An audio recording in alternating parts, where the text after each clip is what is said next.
você falou de o diabo procurar pessoas inteligentes para fazer o trabalho dele. Porque ele tem uma limitação nesse mundo. Ele não pode agir diretamente.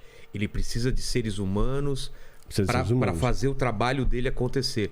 Para angariar mais almas. Como que funciona isso? Se você pudesse até fazer uma biografia de Lúcifer, do começo dos tempos até agora, qual é o objetivo dele, o que ele quer, é só causar confusão, ou ele é um cara muito inteligente, e o que ele está tramando? Bom, na verdade, ele quer te afastar dos valores divinos, né? Então, ele ganha com isso?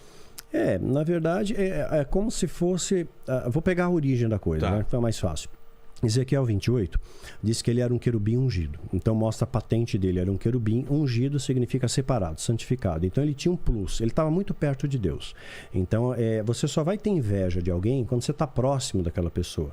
Tipo, eu não conheço, sei lá, o Trump. Conheço de vista, né, pela televisão. Mas se de repente eu fosse um funcionário dele e visse o luxo, o glamour, tudo que o cerca, provavelmente aquela pessoa sentiria inveja dele, né? Então você tem que estar perto para ter essa inveja. Então... Só um minutinho. Paquito, você tem inveja de mim, Paquito? É pra falar a verdade? Ou... já respondeu. Desculpa, já pode continuar. Pois é, eu já senti. Eu senti também. Eu senti aqui uma fagulha aqui. Ele vai deixar de crescer a barba. Ele tá deixando crescer. É igual você da minha barriga, da minha pança. Então ele precisa sim desse elemento. Tem até uma série no meu canal, A Essência da Maldade, que explica isso melhor. Então ele era o querubim ungido. Aí de repente entra maldade no coração dele, entra inveja. Ele queria ser como Deus, e a Bíblia fala sobre isso. E essa é a parte que mais me fascina tentar entender, Mastral. Ele estava próximo de Deus, ele tinha o amor de Deus, ele era completo. Exato. Quando é que aparece essa fagulha no coração dele, tipo, eu posso perder tudo, essa pessoa que mais me ama, e eu amo essa pessoa, e eu vou trair essa pessoa, eu vou tentar... Da onde vem isso? Porque não tinha o mal antes dele. Não tinha ninguém para tentar ele. Não tinha treta no céu. Então, não tinha treta, não tinha nada. Nasceu no coração dele. Ele foi o primeiro ser que pensou no mal. Sim. Como isso? Isso eu não entendo. Tá. Isso é uma coisa que eu até coloco numa série minha de livros, que é uma quadrilogia, História de Mitre. É uma conjectura, tá?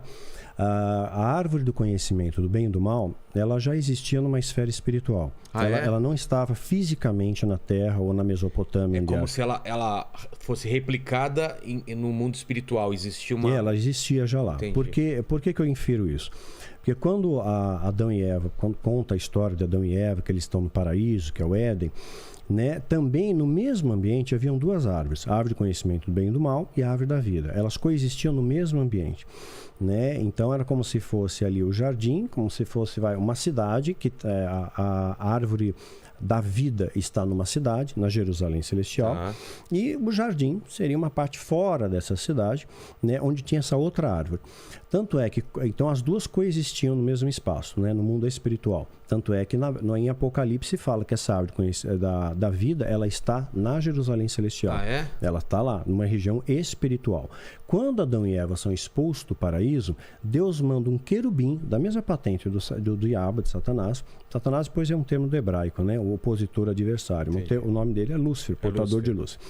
Então ele coloca alguém para tomar conta do caminho que leva para a árvore. Então o caminho que leva, digamos, para a cidade santa. Né? Então por que ele vai guardar? Para proteger quem? Para proteger, para que ninguém tocasse na árvore. Mas ninguém quem? Então, aí quem estava lá, os anjos que provavelmente caíram anterior ao homem. Na minha inferência, sim. Houve primeiro a queda dos primeiro anjos. Teve a queda dos anjos. Sim. Porque na minha inferência que eu coloco no livro, eu explico melhor lá, porque está romanceado, mas aqui eu estou sumariando, às vezes as pessoas não podem não conectar. Mas provavelmente ele comeu primeiro, né, pela curiosidade. Né? Pô, é proibido, tudo que é proibido... Peraí. Aí faz muito sentido, Mastral. Se ele come primeiro... Ele teve... Era proibido. Era proibido. Ele comeu e daí cresceu essa coisa dele. Exatamente. Então ele come primeiro, a essência do mal entra nele, ele passa a ter inveja, passa a querer ser Deus. Né? Ele consegue... Então não foi o homem primeiro foi Lúcifer. Sim, pela lógica, sim. Porque tanto o que ele deve ter usado... Isso pra mim abriu minha cabeça. Porque o que ele deve ter argumentado para Eva? certamente morrerás. Não, olha, eu comi, não morri. E hoje eu sou tão poderoso, sei lá, quanto exatamente. Deus. Então, sei lá o que ele provavelmente a queda veio primeiro dele. Né? Faz sentido. E aí sim, ele transporta isso para o homem. Então, provavelmente, ele deve ter oferecido esse fruto, né, na minha conjectura, para os outros anjos também. Para que essa essência entrasse para os outros. Porque a argumentação ele não teria. Né? Ele vai dizer que Deus é mau? Não, Deus é bom. Mas se você nenhum anjo iria topar, porque ele era os anjos eram completos.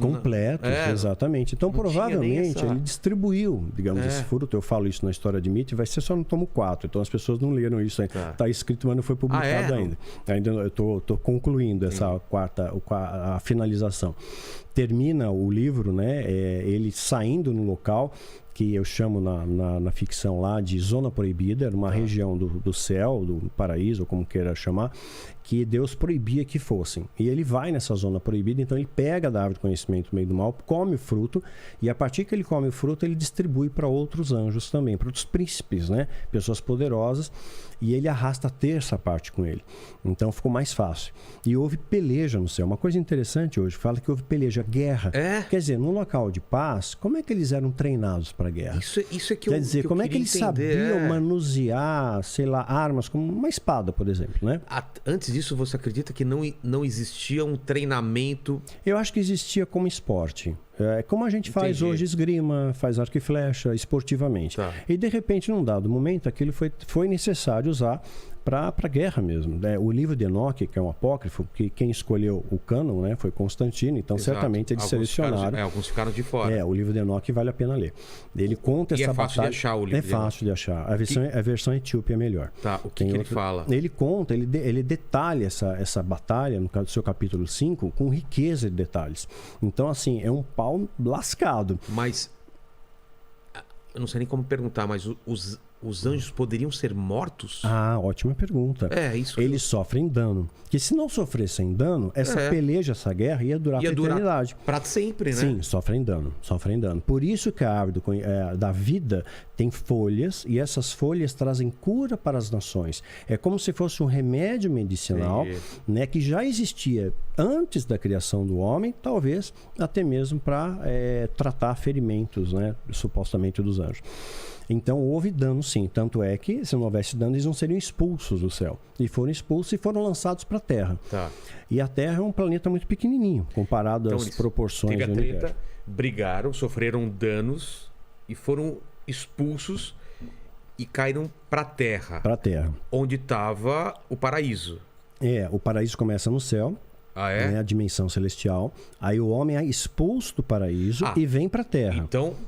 que a gente pode inferir a região da Mesopotâmia. Mas se eles caem antes, tem Adão e Eva, e não tinha acontecido o pecado original, eles ainda estavam...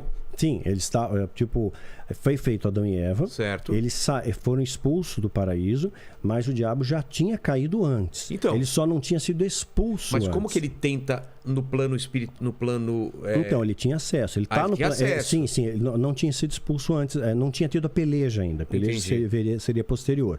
Então, ele tenta, ele já estava preparando, já estava, digamos, semeando, fomentando essa maldade entre os anjos, e aí ele vê o homem, feito a imagem e semelhança de Deus, obviamente gerou mais um ciúme nele. Quer trazer para o lado dele também. Quer trazer para o lado dele, vai e contamina, né, o homem com a árvore do conhecimento. O homem cai e o diabo e um terço do céu cai junto. Também. E provavelmente as armas de guerra, você estuda história, você vê as armas de guerra, por exemplo, a confecção da espada persa, ela é muito bem elaborada. Então, dá a impressão que eles foram ensinados por esses anjos caídos. Um salto nessa tecnologia da guerra. Se você estudar história, eu falo isso em algum vídeo, já não lembro mais, as civilizações pré-diluvianas, anteriores ao dilúvio, tinham um conhecimento, assim, fantástico. Incrível. Um conhecimento, tanto na arquitetura, quanto conhecimento matemático, astronomia, fantástico. Né? A posição das pirâmides, você vê os detalhes, sabe? Isso é posterior ao dilúvio. Mas antes do dilúvio, quando a gente fala de Atlântida, por exemplo, que é tido como uma lenda, mas tem muitas coisas que comprovam a existência de Atlântida também. Tem muita coisa